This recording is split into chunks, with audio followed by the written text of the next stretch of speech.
Today we're going to talk about the HQ choice from the Death Guard Codex that looks like he's perpetually trying to blow a bubble with his bubble gum, but when he's built right, he can hand out a ton of mortal wounds. It's the Malignant Plaguecaster, and we will be right back. Hello again, Tabletop Warriors, and welcome back to the Plague Den. My name's Tony. This is my continuing video series where we explore the 40K universe one model at a time. As I said earlier, today's model is the Malignant Plaguecaster. When he's built right, he can hand out a ton of mortal wounds. We're going to talk about it. I'm going to give you 5 tactics and tips on how to use him in your Death Guard army and what makes him good and a couple of things that make him not so good. If you're new to this channel, please consider subscribing for more videos just like this one, and we're going to go right at it.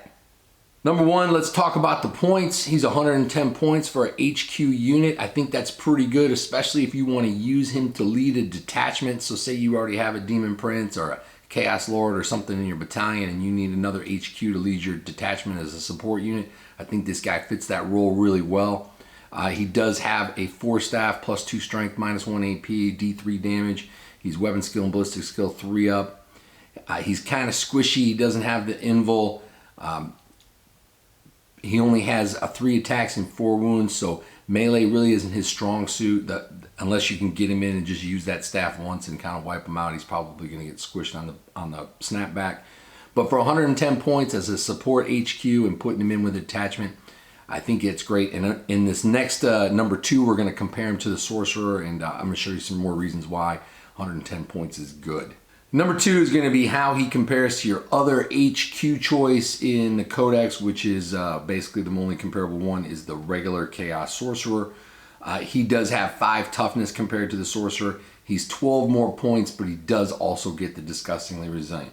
So I think hands down, if you were going to choose an HQ choice that casts psychic powers, and that's what you're looking at, the Sorcerer or the Malignant Plaguecaster, I don't think that there's really a choice there. You're going to take the Malignant Plaguecaster. He's just better. For 12 more points, you get Disgustingly Resilient. You get 1 more toughness.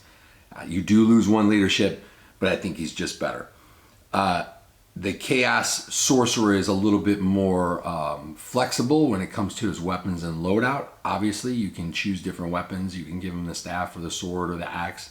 And that's just the Chaos Sorcerer the way he is. Now, if you're talking about putting him in Terminator armor, then that's a whole different thing. He's more points. You can deep strike him. You can use him for some different things. But just pound for pound, Chaos Sorcerer versus Malignant Plaguecaster, I don't think there really is a choice there. I think Malignant Plaguecaster is the way to go with his loadout and what you're getting just for the 12 additional points for a 4 sword and a bolt pistol.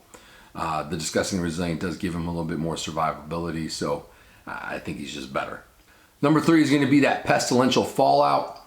Every time he passes a psychic test on a 7 or above, he does a mortal wound to the nearest enemy unit within 7 inches. I think this is a really good ability that he has, so you could do up to 2 mortal wounds a turn. Every time he casts a spell, he can cast 2. So if you're using him as a support role to buff other units, or you're putting him with Plague Marines or Poxwalkers or with another HQ unit, and he's doing buffs, every time he successfully rolls a 7 or above, he does a mortal wound. Now, if you're using it with Smite, you could possibly do D3 damage plus an additional damage on that nearest enemy unit. And if you roll more than 10, that's D6 plus 1, so that makes it even better. So I think the Pestilential Fallout is another reason why he's better than the Sorcerer. It is a good ability. You can use it to your advantage. We're going to talk about that in the next one. But that's a great ability. Number 4 is going to be a relic that go with him. You want to take that Pandemic Staff. If that's going to be your plan, is to have him do mortal wounds and cast Smite a lot. Then he's casting Smite on a 4 for the first time he casts it, and on a 5 for the second time he casts it, because he's getting that +1. And then every time he rolls a 7 or above, he's doing the additional wound. So if you give him the +1 on Smite, and you roll a 6, that's a 7, you just have more opportunity for it to proc and more opportunity to get above that 10. So if you just want to take him as a Smite machine, give him that Pandemic Staff, and then all of a sudden he's casting it twice and doing extra mortal wounds on top of the mortal wounds he's already doing for Smite. I think that that's a pretty good way to build him out, especially if you're going to use him again in that support just kind of soften everything up for your Plague Marines or your Poxwalkers or your Blight Lord Terminators or whatever's going to be moving in, the drones or wherever he can be to kind of soften up targets. And like I said before, cast buffs and auras and those kind of things. But Pandemic Staff is definitely the way to go if you're going to give this guy a relic. It certainly enhances and takes advantage of that mortal wound ability. Number 5, so if you're going to make him your Warlord, I think the only trait that you can give him is the Arc Contaminator. I'm not a big advocate of making him your Warlord. I would give it to somebody else. But if you're going to make him your Warlord, I also wouldn't use him as your main HQ choice, but Arc Contaminator. So if you're putting him with the Plague Marines or you're putting him with some other units that exclusively use Plague weapons, then they're re-rolling their wounds and you're giving them buffs with the psychic ability and you're getting mortal wounds out of it. So again, as I've said in a lot of my videos when it comes to these guys specifically, have a plan as to what you want them to do. So each individual unit, as they exist in the whole of your army, have a plan as to what you want that guy to do and kind of go with that plan because that's what you planned ahead of time. If you decide to just go into the battle willy-nilly and you've got him outfitted to do a certain thing, it may not work out as well. So Arc Contaminator is great for him because he can let them re-roll their wounds on the Plague weapons and give them buffs and do all those things. So if you're going to give him a Warlord trait, it's probably got to be Arc Contaminator. You really don't want to have this guy doing too much in melee unless he's really in trouble and that's all the options you have left. All right, so there you go. There's 5 tactics and tips on how to use the Malignant Plaguecaster in your army. Again, I don't think that this guy is a primary HQ choice like the Lord of Contagion. I think he fills a support role, which is good if you want to take him as your second HQ choice or to head up a detachment.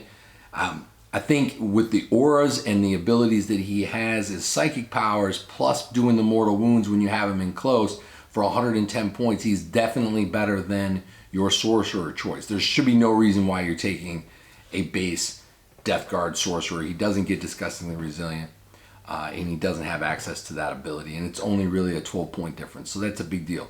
But when you're talking about adding buffs to your other units, Miasma of Pestilence, Putrescent Vitality, Blades of Putrefaction, this guy's really good. And if you take a couple of those guys, all of a sudden for 220 points you're casting 4 spells per round, plus doing those additional 4 mortal wounds if we are with range, buffing everybody up.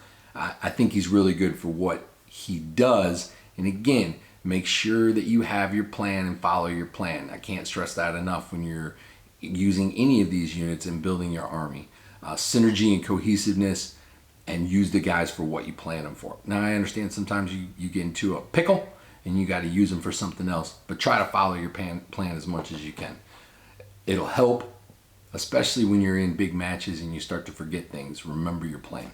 So please comment down below, how are you using this guy in your army? Are you using the model from the Dark Imperium, or did you kind of customize and make your own Malignant Plaguecaster? Let me know the tactics and tips that you guys use when you're using them. Please like this video and subscribe for more videos of the Plague Den. And until next time, this is Tony saying to win all your battles in life and on the tabletop. See you guys later.